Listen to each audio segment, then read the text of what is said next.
रात के कैसे जागल जाला तहरा का मालूम। रात के कैसे जागल जाला तहरा का मालूम।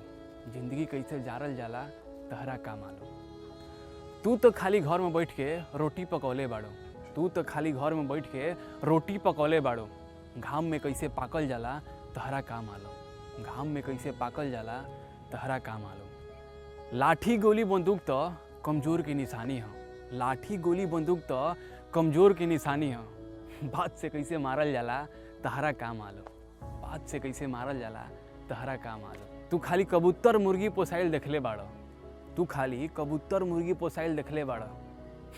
साढ़ के कैसे नाथल जाला तहरा का मालूम। जब सगरे अनहार होखे आ आंधी तूफान होखे। जब सगरे अनहार होखे आ आंधी तूफान होखे तो दिया के कैसे बारल जाला तहरा का मालूम। कागज के काट लिहल बड़ा आसान है ए बाबू। कागज के काट लिहल बड़ा आसान है ए बाबू। लेकिन दुखवा कैसे काटल जाला तहरा का मालूम। लेकिन दुखवा कैसे काटल जाला तहरा का मालूम।